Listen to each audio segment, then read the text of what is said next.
Okay guys, so I'm gonna do a little video. This is in my room, and I'm just doing this real quick to show you how sport prints are made.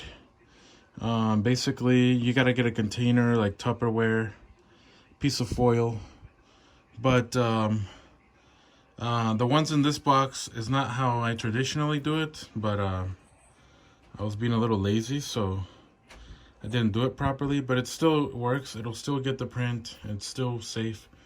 So basically what you do is you get a Tupperware and you put it over the edge so that there's a gap where air can get through and the mushrooms can breathe. But the purpose of the container is to prevent any other contaminants from landing on your spore print. But even without these containers, I still have gotten a few prints and they've been successful. They don't really get contaminated, but I still, just for precaution, I put the Tupperware on top. But let's have a look here. So what you want to do is you want to cut the mushroom head off, and usually I'll leave a little bit of the stem and I'll put the mushrooms over the foil and then let them sit for a while. A few hours should do it, and the mushrooms start releasing the spores, and once the spores are dropped onto the foil, then you can basically fold the piece of foil and then put it in a Ziploc, and then I put those Ziplocs in a file where I keep all the different types of spore prints that I have. But in this one, I usually tuck this upper piece of foil under so that when I'm done, I can just fold it over, cover it up, and then fold the foil and put it away. But in this situation, I was being lazy, like I said, and I just left it on top. But as you can see, this shiitake already left a mark right there. It's already dropping white spores. You can't really tell from the video, but you can kind of see the outline. The spores were dropping in that circle, semicircle. So I'm gonna cover them back up and just let them keep dropping spores. But that's basically how you make a spore print. I think I will make another video where I can show you what they look like in the end, and then how to fold them and put them away. Okay, so it's been about a day, and I'm going to remove the lid from these prints and lift the mushrooms. Looks like they have all left a decent amount of spores. As you can see, they all left quite a few spore prints. And the shiitake, need not say, left plenty of spore prints.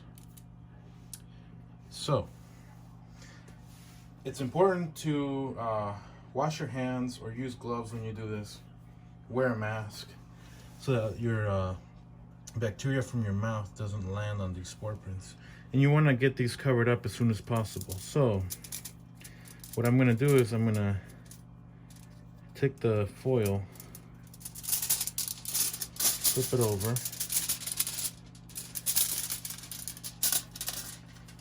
and I'm going to fold it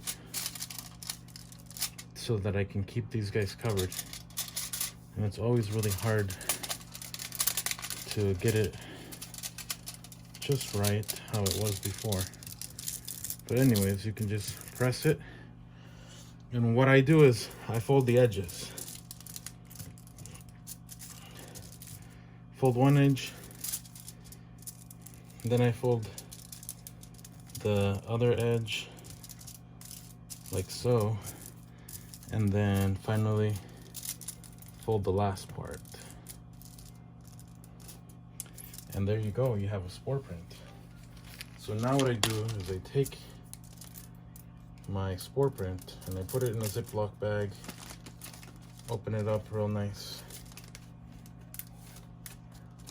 seal it, and then label it. And these are chestnut mushrooms. That's basically what you do. I'll do the exact same thing with the shiitake. And you want to make sure you get all the air out too. So you can store these spore prints forever. And I can make probably, I don't know, maybe like 5 or 6 spore prints from the same mushrooms because they keep releasing spores.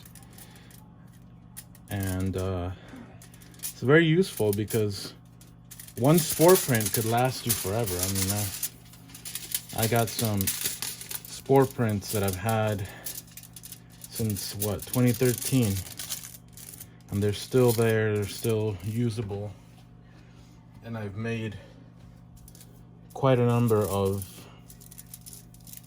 syringes from them, and you can just keep using them. You don't need a whole lot of spores, but these come in very handy.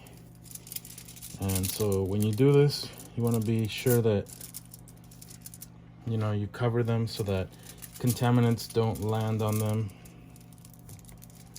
And don't forget to label, because a lot of people, or some people I guess, just forget to label things, and then they got all these spore prints and they don't know what they are. So like I said, get all the air out, seal it, label it. And that's pretty much it. You got a spore print, you can use it, make all the syringes you want, and you can make liquid culture, you can grow fresh mushrooms from these. Very useful. That's pretty much how I do it. So I wanted to share that with you guys, and if you guys like the video, please give me a thumbs up. If you're not following me yet, follow me on Instagram, Facebook, YouTube. Just type in Desert Alchemist, and I'll catch you guys on the next video.